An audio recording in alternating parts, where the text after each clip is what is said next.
सुनो आत्मन। रात का वो समय था जब दुनिया सोई हुई लगती है पर ब्रह्मांड जाग रहा होता है।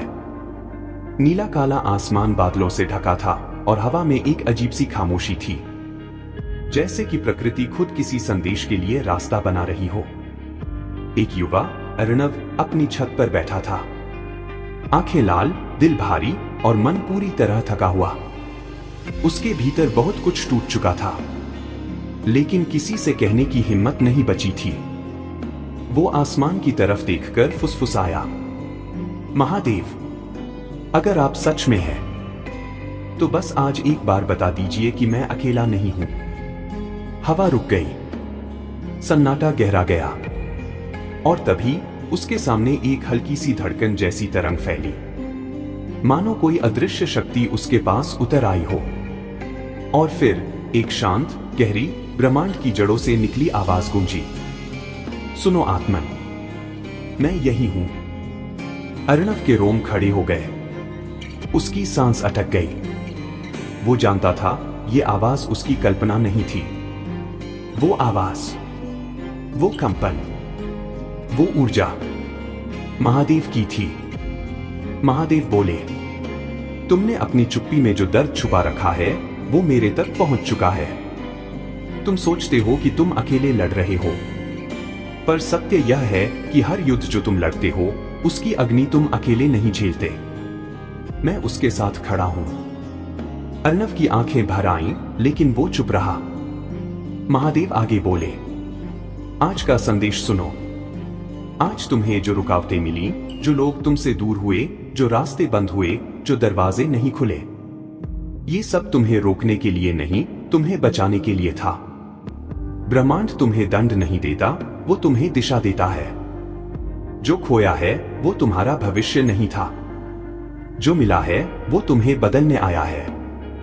आज की देरी हार नहीं है, यह तुम्हारी ऊर्जा को सुरक्षित रखने का प्रयास है।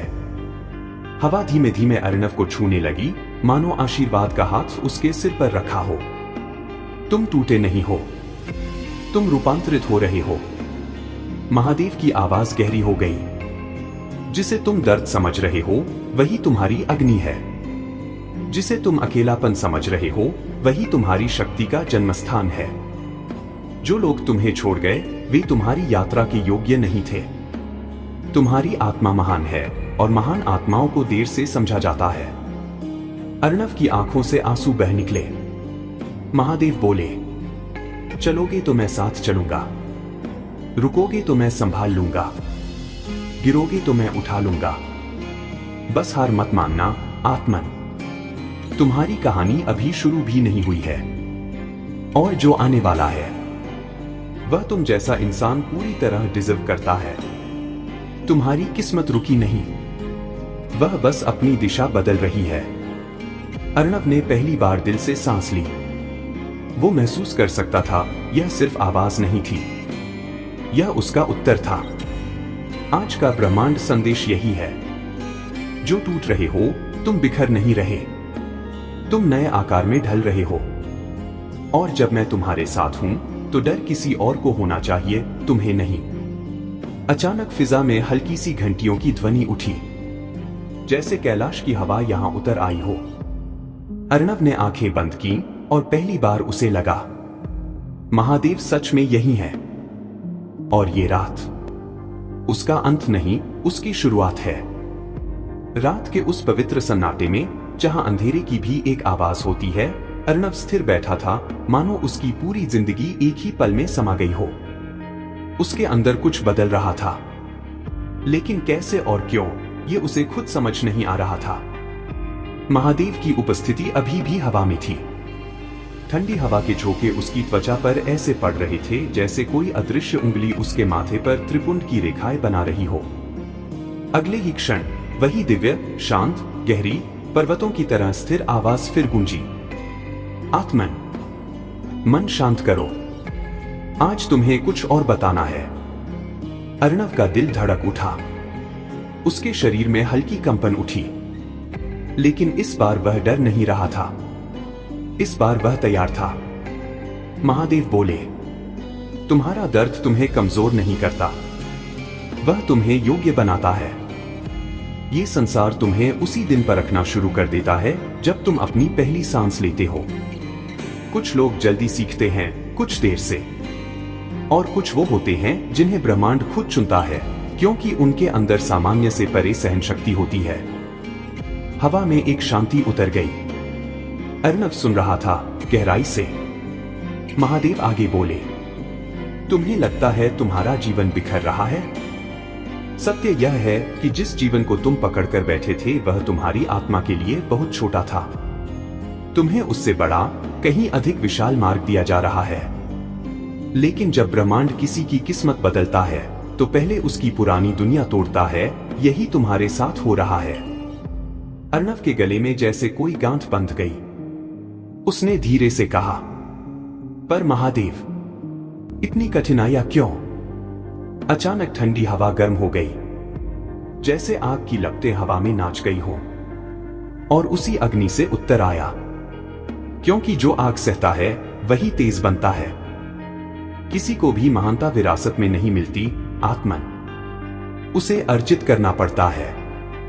तुम्हारे जीवन में आई पीड़ा, तुम्हारे रिश्तों से मिली चोटें, तुम्हारी मेहनत के बाद भी बनी रुकावटें, ये सभी तुम्हें तोड़ने नहीं, तुम्हें तैयार करने आई थी। अर्णव ने आसमान की ओर देखा। इस बार उसकी आंखों में शिकायत नहीं थी, बस समझ थी। आत्मन, सुनो। महादेव की आवाज गहरी, भारी और अधिक प्रखर हो गई। तुम्हारे जीवन में एक मोड़ आने वाला है, एक ऐसा अवसर जो तुम्हारे भाग्य को बदल देगा। पर उसके लिए पहले तुम्हें अपने अंदर का अंधकार साफ करना होगा। जो भय तुमने छुपा रखा है, जो दुख तुमने दबा रखा है, जो शब्द तुम कभी बोल नहीं पाए, उन्हें बाहर आने दो। रोना पड़े तो रो, चिल्लाना पड़े तो चिल्लाओ, पर दबाओ मत। दर्द जब तक बाहर नहीं आता, उसकी जंजीरें टूटती नहीं।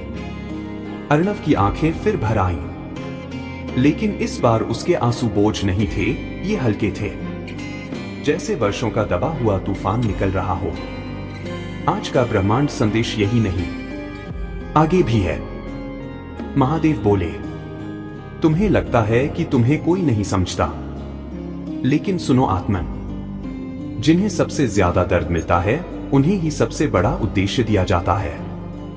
तुम्हारी आत्मा साधारण नहीं है, इसीलिए तुम्हारी परीक्षा असाधारण है। अर्णव ने पहली बार अपने दुख को दुश्मन नहीं, एक शिक्षक की तरह महसूस किया। अचानक वातावरण बदल गया। हवा तेज चलने लगी, चांद बादलों के पीछे छिप गया, आसमान में हल्की हल्की गर्जना होने लगी। अर्णव के शरीर में कंपकंपी दौड़ गई। महादेव बोले, डरो मत, मैं तुम्हें कुछ दिखाना चाहता हूं। अर्णव की आंखों के सामने धीरे धीरे चमकती हुई रोशनी बनने लगी, जैसे आयाम बदल रहा हो। उस रोशनी के अंदर किसी पर्वत की आकृति उभर रही थी, कैलाश की। हवा में मंद धुआं उठा, जैसे धूनी जल रही हो, और उस धूनी की महक में महादेव का स्वर स्पष्ट सुनाई दिया, यह तुम नहीं देख रहे, यह मैं दिखा रहा हूं। कैलाश की एक शक्ति तुम्हारे लिए सक्रिय हुई है। आज इसी रात तुम्हारे भीतर का अगला अध्याय खुलने वाला है। अर्णव की सांसें तेज हो गईं। उसने पूछा, कौन सा अध्याय महादेव? महादेव की आवाज गूंजी, वो अध्याय जिसमें तुम जानोगे तुम कौन हो और क्यों भेजे गए हो। कैलाश की झलक जैसे ही अर्णव की आंखों में उतरी, उसके चारों ओर का संसार धीमे धीमे धुंध में बदलने लगा। छत, आसमान, शहर की रोशनी, सब कुछ जैसे पिघलकर किसी दूसरी दुनिया में बदल रहा था।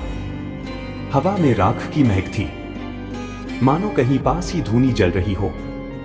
और फिर वो दृश्य पूरी तरह स्पष्ट हुआ। अर्णव अब अपनी छत पर नहीं था। वह एक विशाल, गहरे नीले आकाश के नीचे खड़ा था, जहां सन्नाटा भी पूजा की तरह पवित्र लगता था। पहाड़ों की श्रृंखलाएं दूर तक फैली थी। हवा में हिमालय की ठंड थी, और धरती पर जमी बर्फ पर चंद्रमा का प्रतिबिंब मानो सोने की तरह चमक रहा था। और ठीक सामने एक विशाल पर्वत धुंध से उभर रहा था। कैलाश शांत, स्थिर, दिव्य, सृष्टि का केंद्र। अर्णव की रगों में जैसे बिजली दौड़ी। वो वहीं खड़ा रह गया, सांसें बंद, मन स्तब्ध, आत्मा जागृत। और तभी उसके पीछे कोई उपस्थित हुआ। कदमों की आवाज नहीं, सांसों की धड़कन नहीं, सिर्फ एक कंपन जो अस्तित्व तक को झकझोर दे। अर्णव धीरे धीरे मुड़ा और उसका हृदय अचानक थम गया। महादेव उसके सामने खड़े थे। ना कोई तांडव रूप, ना कोई प्रलय की ज्वाला, बल्कि गहरी, शांत, धुंधली सी आंखें जिनमें पूरा ब्रह्मांड समाया था। जटा पर अर्धचंद्र, कंठ में नीला महाकल्प का निशान, गले में सर्प और शरीर पर राख, जिसकी हर कण में जीवन मृत्यु के रहस्य बंद थे। अर्णव के पैरों से जैसे जमीन खिसक गई। वह तुरंत घुटनों पर गिर पड़ा। आंसू उसके गालों पर बिना आवाज बहने लगे। वो बोल ही नहीं पाया, शब्द जैसे उसकी आत्मा से निकलकर हवा में खो गए हो। महादेव ने उसकी ओर देखा और वह नजरिया इतना गहरा था कि अर्णव को लगा जैसे उसकी हर चोट, हर डर, हर टूटन उन आंखों में घुलती जा रही है। महादेव बोले, उठो आत्मन, मेरी उपस्थिति में गिरा हुआ कोई नहीं होता। अर्णव कांपते हुए खड़ा हुआ। उसकी सांसें तेज थीं, दिल भारी था, लेकिन आत्मा शांत थी। महादेव धीरे से आगे बढ़े। उनके कदमों के साथ धरती पर हल्की हल्की रोशनी फैलती जा रही थी, मानो ब्रह्मांड उन्हें खुद रास्ता दे रहा हो।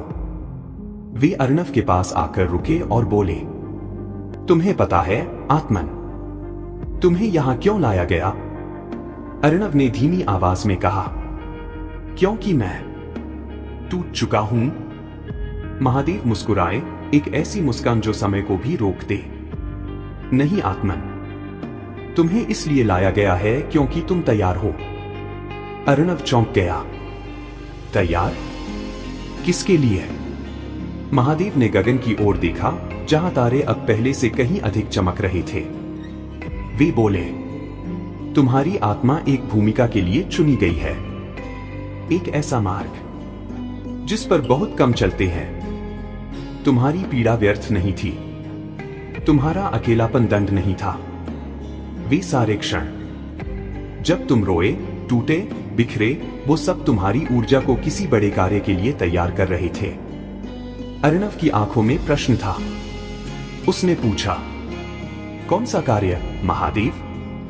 महादेव ने हाथ उठाया और आकाश अचानक प्रकाश से भर गया।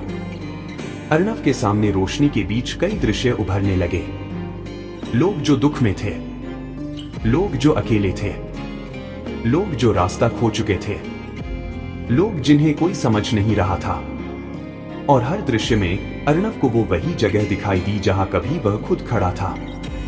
महादेव बोले, तुम्हारा उद्देश्य है, जितना दर्द तुमने सहा है उतना ही प्रकाश दूसरों तक पहुंचाना। जो टूटता है वही रोशनी बनता है।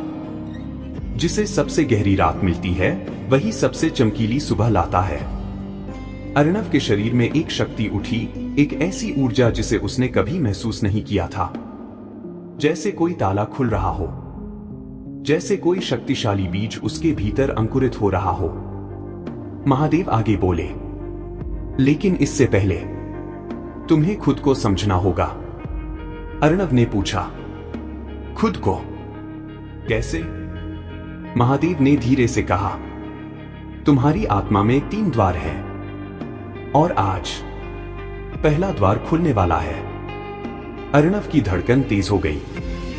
महादेव ने अपना हाथ उसके माथे पर रखा, अग्नि जैसा गर्म और चंद्रमा जैसा शांत। जैसे ही उनका स्पर्श हुआ, धरती हिलने लगी, हवा भंवर की तरह घूमने लगी, आकाश चकाचौंध रोशनी से भर गया और अर्णव के भीतर एक तलवार जैसी चमक उठी। महादेव की आवाज गूंजी, यह पहला द्वार है, तुम्हारे सत्य का द्वार। आकाश में चमकती रोशनी धीरे धीरे अर्णव के चारों ओर घूमने लगी। हवा का हर कण तेज कंपन में था, जैसे प्रकृति खुद किसी अदृश्य मंत्र का उच्चारण कर रही हो। महादेव का हाथ अभी भी उसके माथे पर था। उनके स्पर्श में न आग थी, न बर्फ, न तूफान, लेकिन फिर भी उस स्पर्श में सृष्टि जितनी शक्ति थी। अर्णव की सांसें गहरी होती जा रही थी, सीने में गर्मी उठ रही थी और उसके भीतर कुछ टूट भी रहा था और बन भी रहा था। महादेव की आवाज गूंजी, आत्मन, यह सत्य का द्वार है। इसे खोलते ही तुम्हें वह सब दिखेगा जिससे तुम अभी तक भागते आए हो। अर्णव के दिल में हल्की सी घबराहट उठी। उसने धीमे से कहा, महादेव, क्या मैं तैयार हूं? महादेव की आंखें मंद मुस्कुराईं। उनकी दृष्टि में न दया थी, न कठोरता, सिर्फ पूर्ण आश्रय। अगर तुम तैयार न होते तो मेरी ऊर्जा तुम्हें यहां तक लाती ही नहीं।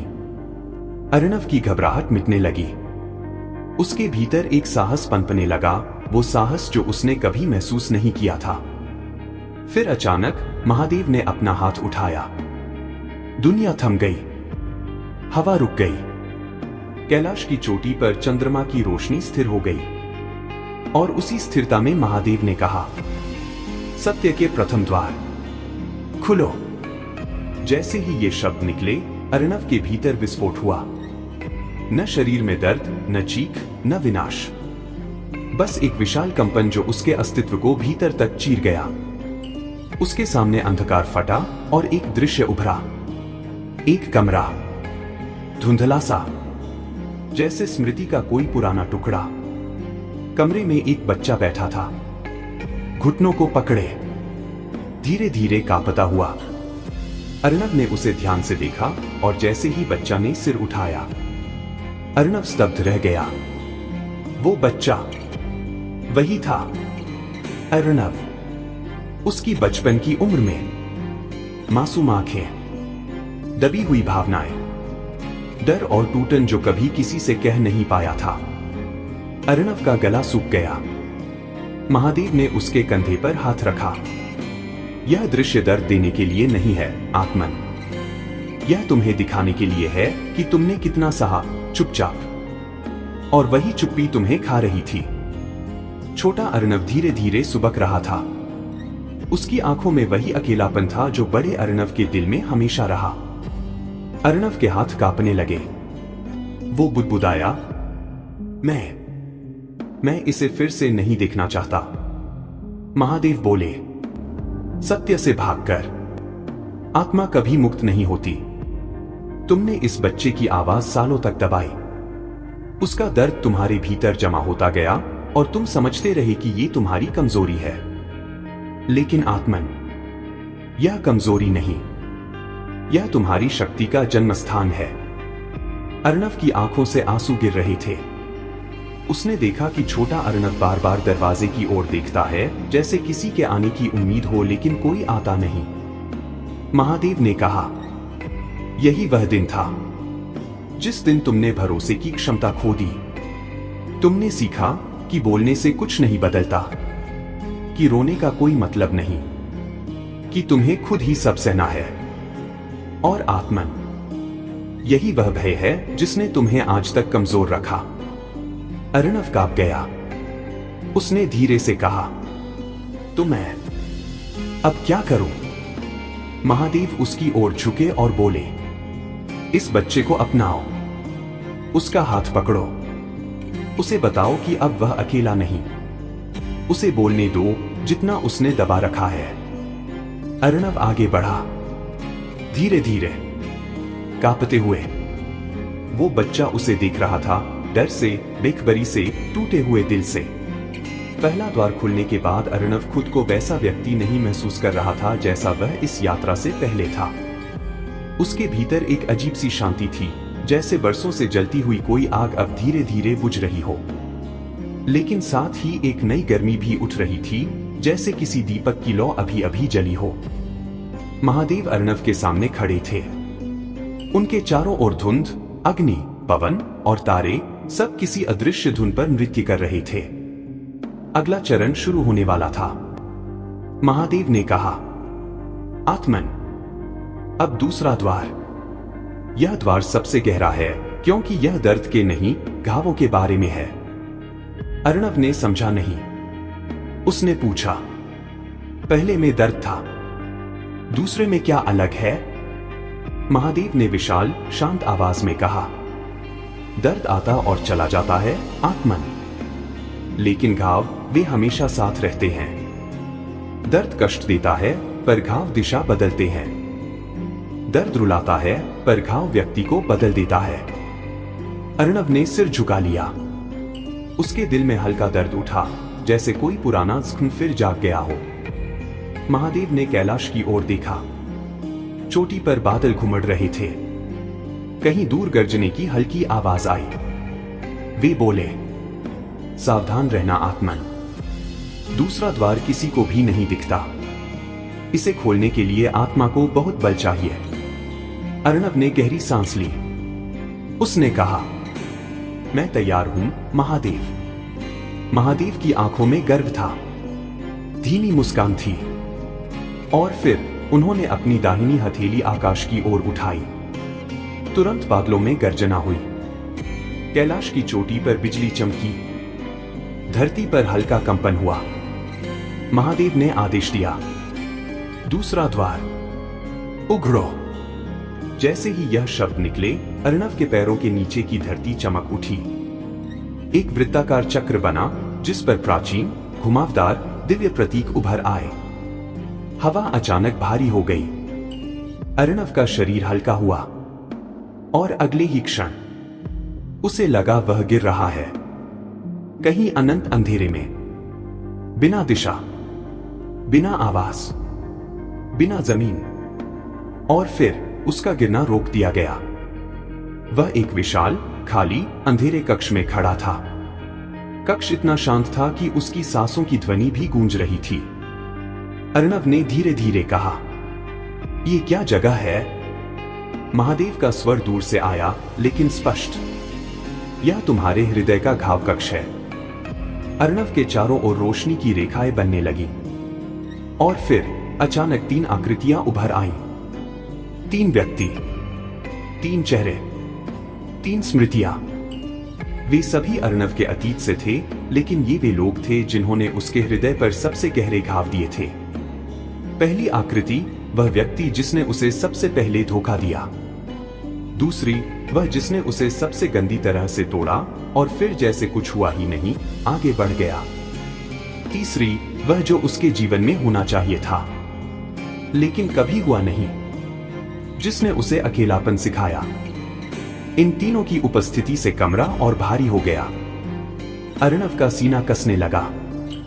उसकी सांसें तेज हो गईं। वह फुसफुसाया, महादेव, मैं इनके सामने नहीं जाना चाहता। महादेव का स्वर गूंजा, आत्मन, भागना ही तुम्हारा घाव है। अर्णव का दिल टूट गया, क्योंकि ये सच था। वह हमेशा भागता रहा, हर ऐसे व्यक्ति से जिसने उसे चोट दी, हर उस स्मृति से जो रातों को जगाए रखती थी, हर उस सच्चाई से जो उसे कमजोर महसूस कराती थी। महादेव बोले, दूसरा द्वार तुम्हें सच दिखाएगा, पर वह सच तुम्हें चोट नहीं देगा, यह तुम्हें मुक्त करेगा। अचानक पहली आकृति आगे बढ़ी।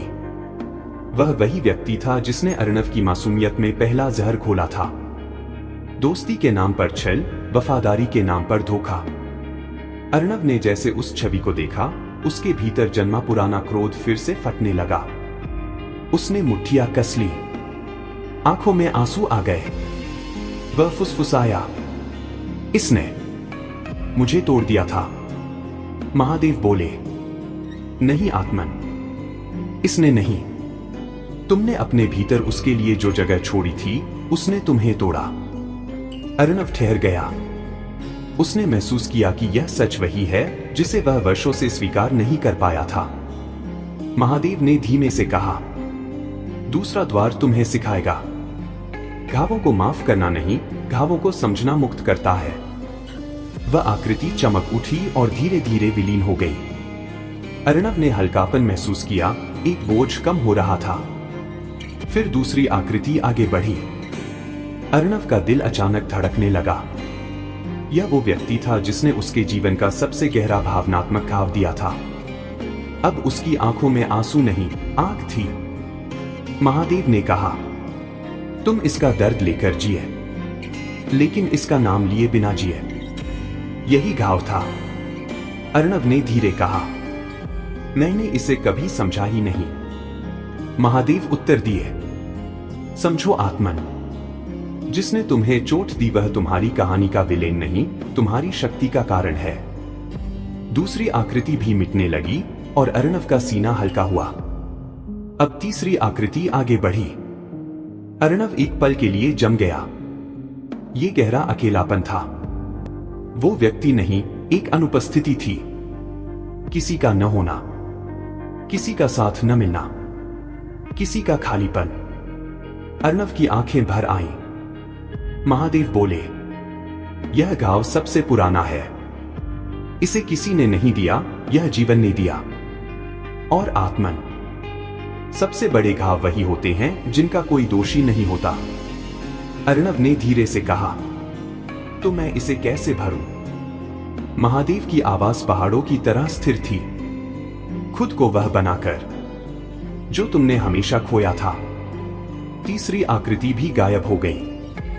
अचानक पूरा कक्ष रोशनी से भर गया। अर्णव के शरीर पर ऊर्जा की लहरें दौड़ने लगी।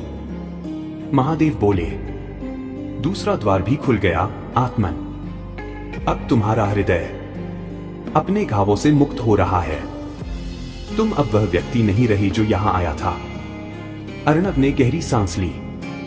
उसकी आंखों से आंसू बहे, लेकिन ये दर्द के नहीं, मुक्ति के आंसू थे। और तभी कैलाश की चोटी से एक सुनहरी लपट उठी। महादेव बोले, अब समय है तीसरे द्वार का, तुम्हारे भाग्य का द्वार। अर्णव की सांसें रुक सी गईं। उसके सामने फैली दिव्य रोशनी अब और गहरी नीली हो गई थी, मानो रात अपनी आत्मा खोल रही हो। हवा भारी थी, लेकिन डर नहीं था। बस एक रहस्यमय खिंचाव, जैसे कोई अदृश्य शक्ति उसे अपने भीतर बुला रही हो। अचानक महादेव की आवाज फिर गूंजी, धीमी मगर अत्यंत प्रभावशाली। आत्मन, सत्य का सामना करने के लिए तैयार हो जाओ। अर्णव ने घबराकर पूछा, कौन सा सत्य महादेव? चारों ओर हवा घूमने लगी। आकाश में हल्का सा प्रकाश चक्र बना। शिव के डमरू की ध्वनि गूंजने लगी, धीमी, बहुत धीमी, पर इतनी शक्तिशाली कि दिल के भीतर तक उतर जाए। महादेव बोले, तुम्हारा जीवन तुम्हारी इच्छा से नहीं, तुम्हारी आत्मा के उद्देश्य से चल रहा है। अर्णव की आंखें फैल गईं। महादेव बोले, तुम सोचते हो कि तुम बस एक साधारण इंसान हो, लेकिन जिस दर्द, जिस अकेलेपन, जिस टूटन से तुम गुजरे हो, वह साधारण लोगों को नहीं दिया जाता। हर आत्मा पृथ्वी पर किसी न किसी कारण से आती है, पर कुछ आत्माएं ऐसी होती हैं जिन्हें संसार बदलने के लिए भेजा जाता है। तुम उनमें से एक हो आत्मन। अर्णव हक्का बक्का रह गया। महादेव, मैं? हाँ, महादेव बोले, तुम्हें लगता है तुम टूटते रहे, पर तुम ढाले जा रहे थे। तुम्हें लगता है लोगों ने तुम्हें छोड़ा, पर तुम्हें गलत संगत से बचाया जा रहा था। तुम्हें लगता है तुम्हारी मेहनत का फल देर से मिल रहा है, पर तुम्हें वह मार्ग दिया जा रहा है जो तुम्हारी आत्मा के स्तर के अनुरूप हो। हवा अब हल्की गर्म थी। अर्णव का दिल तेजी से धड़क रहा था। तुम्हारा भाग्य अचानक क्यों नहीं खुला? महादेव बोले। अर्णव स्थिर खड़ा था। उसके चारों ओर धीरे धीरे घूमती रोशनी अब उसके अस्तित्व में उतरने लगी थी। उसकी सांसें लंबी हो गई थी, दिल शांत और मन पहले से कहीं अधिक साफ। उसे महसूस हो रहा था कि उसके भीतर कोई नई ऊर्जा धड़क रही है, जैसे कोई सुप्त शक्ति अब जागने लगी हो। और तभी उसी शांत, गूंजती, सर्वव्यापी आवाज ने फिर उसे छू लिया। आत्मन, अब तुम्हें अपने भीतर की गहराई दिखानी है। अर्णव ने महसूस किया कि जमीन उसके नीचे से हल्की होने लगी है। न डर था, न बेचैनी, बस एक अजीब सा समर्पण। महादेव बोले, तुम्हारा सबसे बड़ा शत्रु तुम खुद रहे हो। अर्णव का दिल कस गया, लेकिन वह सत्य से भागा नहीं। उसने धीरे से कहा, मैंने खुद को कैसे रोका महादेव? हवा दो भागों में बंट गई, जैसे कोई दैवीय द्वार खुल रहा हो। और उस द्वार से आती आवाज गगन जैसा भारी थी। एक, तुमने खुद को कम आंका। तुम अपनी शक्ति को नहीं जानते थे। तुम अपनी क्षमता को नहीं समझ पाए। तुमने दुनिया की आवाजें अपने भीतर की आवाज से ज्यादा सुनी और हर बार वही तुम्हें रोकती रही। अर्णव चुप था, लेकिन उसके अंदर कुछ टूट रहा था और कुछ बन रहा था। 2, तुमने अपने घावों को खुद पर हावी होने दिया। तुम्हें चोट लगी, लेकिन तुमने उस चोट को सत्य बना लिया। तुम्हें धोखा मिला, लेकिन तुमने दुनिया पर से विश्वास हटा लिया। तुम्हें अकेलापन मिला, लेकिन तुमने खुद को ही छोड़ दिया। अर्णव ने खुद को महसूस किया जैसे उसकी आत्मा का शीशा पहली बार साफ हो रहा हो। पहाड़ों पर ठंडी हवा तेज हो गई। कुछ दिव्य होने वाला था। अर्णव महसूस कर पा रहा था। महादेव बोले, 3, तुम्हें लगता था कि तुम अकेले हो, लेकिन ऐसा कभी नहीं था। हवा में जैसे घंटी की मधुर ध्वनि गूंजी। अर्णव का पूरा शरीर हल्का हो गया, मानो उसे किसी अदृश्य हाथ ने स्पर्श किया हो। आत्मन, महादेव का स्वर और नरम हो गया। तुम्हारे हर आंसू, हर रात, हर चुप्पी, हर गिरना मैंने देखा है। अर्णव के गाल पर आंसू बह निकले, पर ये दुख के नहीं, पहचान के आंसू थे। अचानक अंधेरा फैल गया। एक विशाल काला धुआं अर्णव के पीछे उभरा, जैसे उसका अतीत जीवित होकर खड़ा हो गया हो। अर्णव घबरा गया। ये क्या है, महादेव? महादेव का उत्तर शांत, स्थिर, साक्षात सत्य जैसा था। यह तुम्हारा छाया स्वरूप है, वह हिस्सा जिसे तुमने हमेशा दबाकर रखा। तुम्हारा डर, तुम्हारा दर्द, तुम्हारी असफलताएं, तुम्हारी कमजोरी, तुम्हारी निराशा और तुम्हारे भीतर की वह आवाज जो कहती है कि तुम नहीं कर पाओगे। अर्णव पसीने पसीने हो गया। उसका अतीत सामने खड़ा था, काला, भारी, डरावना। लेकिन महादेव बोले, डरो मत, यह दुश्मन नहीं, तुम्हारी मुक्ति का द्वार है। अर्णव ने कांपते हुए पूछा, मैं इससे कैसे जीतूं, महादेव? अचानक शिव का स्वर गूंजा, इतना शक्तिशाली कि हवा कांप उठी। इससे लड़ना नहीं है, इसे स्वीकार करना है। हवा रुक गई, धुआं थम गया, सन्नाटा फैल गया। महादेव बोले, जब तक तुम अपने अंधकार को स्वीकार नहीं करते, तुम प्रकाश को प्राप्त नहीं कर सकते। तुम्हारी शक्ति तुम्हारे भीतर ही है, बस तुमने उसे छाया में कैद कर रखा है। अर्णव ने गहरी सांस ली। उसने आंखें बंद की और पहली बार अपने अतीत की ओर भागा नहीं, उसकी ओर बढ़ा। धुआं हल्का होने लगा। वह डर जो सालों से उसके भीतर था, अब पिघल रहा था। महादेव बोले, यही तुम्हारा पहला आरोहण है, आत्मन। तुम जीत रहे हो। अर्णव के चेहरे पर हल्की रोशनी उतर आई। उसके भीतर एक गहरी शांति दौड़ गई, मानो वर्षों का बोझ उतर रहा हो। उसने धीरे से कहा, महादेव, मैं बदल रहा हूं। और महादेव ने उत्तर दिया, तुम बदल नहीं रहे, तुम अपने सच्चे स्वरूप में लौट रहे हो। आसमान फिर चमक गया, रोशनी तेज हो गई। अर्णव का शरीर हल्का होने लगा, जैसे वह किसी नई ऊंचाई की ओर बढ़ रहा हो। अर्णव स्थिर खड़ा था, उसका छाया स्वरूप धीरे धीरे हल्का हो रहा था, जैसे कोई भारी दरवाजा भीतर से खुल रहा हो। हवा शांत थी, आसमान में तारों की चमक मानो पहले से अधिक जीवित लग रही थी। अर्णव ने धीरे से पूछा, अब क्या होगा, महादेव? और तभी जैसे पूरे ब्रह्मांड ने उत्तर देने के लिए अपनी श्वास रोक ली हो, महादेव का स्वर गूंजा, अब समय है तुम्हें वह दिखाने का जो तुम हमेशा से महसूस करते थे, पर कभी समझ नहीं पाए। अर्णव की आंखें फिर चमक उठी। उसे लगा मानो हवा में कंपन बढ़ रहा है, जैसे दुनिया की परतें एक एक करके हट रही हो। अचानक चारों ओर प्रकाश का वृत्त बना, शांत पर बेहद शक्तिशाली। वह वृत्त धीरे धीरे फैलने लगा और उसके भीतर पूरा वातावरण बदल गया। महादेव बोले, आत्मन, तुम यही शरीर नहीं हो, तुम वह चेतना हो जो युगों युगों तक मुक्त रही है। अर्णव का दिल तेजी से धड़कने लगा। वह आगे झुककर बोला, कौन सी चेतना महादेव? क्षण भर सन्नाटा रहा और फिर शिव बोले, तुम वह आत्मा हो जो कई जन्मों से एक बड़े उद्देश्य के लिए यात्रा कर रही है। जो शक्ति तुम्हारे भीतर है वह अचानक नहीं आई, वह सनातन है। अर्णव के कानों में जैसे शंखनाद होने लगा। उसके भीतर कुछ विशाल खुल रहा था, कुछ ऐसा जिसे वह समझ नहीं पा रहा था पर महसूस कर रहा था। अचानक अतीत की झिलमिल छवियां दिखाई देने लगी। कोई युद्ध, कोई पर्वत, कोई नदी, कोई धूप में चमकता त्रिशूल और एक योद्धा सा स्वरूप, बहादुर, निडर, तेजस्वी। अर्णव ने चौंक कर पूछा, ये कौन है? और महादेव ने कहा, यह तुम ही हो। तुम्हारी आत्मा का पुराना स्वरूप, तुम्हारी पुरानी शक्ति, तुम्हारा छिपा हुआ तेज। अर्णव के पैरों से जैसे जमीन खिसक गई।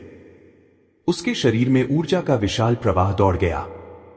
उसे महसूस हुआ मानो यह जीवन उसका पहला जीवन नहीं था, मानो उसने कहीं कभी किसी समय तप किया था, लड़ा था, सीखा था और किसी महान कर्तव्य का हिस्सा रहा था।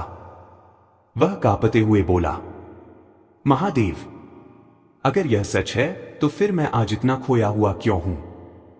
महादेव ने उत्तर दिया, क्योंकि महान आत्माएं कभी आसान जीवन नहीं पाती। तुम्हारा भ्रम, दर्द, अकेलापन ये तुम्हारे पतन के संकेत नहीं थे, ये तुम्हारे पुनर्जन्म की तैयारी थी। तुम्हें पुराने रूप को भुलाकर नए स्वरूप में उठना था। अर्णव के अंदर एक गहरा कंपन हुआ। उसकी आंखें नम थीं, लेकिन उनमें अब डर नहीं था, एक समझ थी, एक जागृति थी। अचानक उसके पास जमीन पर एक चमकदार आकृति उभरी, जैसे कोई दिव्य ज्योति से बना चक्र। महादेव बोले, ये तुम्हारा ऊर्जाजन द्वार है। इसे पार करोगे तो तुम वह देखोगे जो तुम्हारे जीवन का अगला चरण है। अर्णव एकदम हक्का बक्का। उसका दिल तेज चल रहा था, हाथ कांप रहे थे, लेकिन मन शांत था। उसने कांपते स्वर में पूछा, क्या इसके बाद सब बदल जाएगा महादेव? महादेव मुस्कुराहट भरी आवाज में बोले, सब नहीं, तुम बदल जाओगे। और जब मनुष्य बदलता है उसका संसार भी बदल जाता है। हवा ने उसको हल्के से धकेला, जैसे उसे आगे बढ़ने का संकेत दिया हो। अर्णव ने एक कदम उस दिव्य द्वार की ओर बढ़ाया और उसी क्षण द्वार एक तेज प्रकाश में बदल गया। उसके शरीर में बिजली सी ऊर्जा दौड़ी।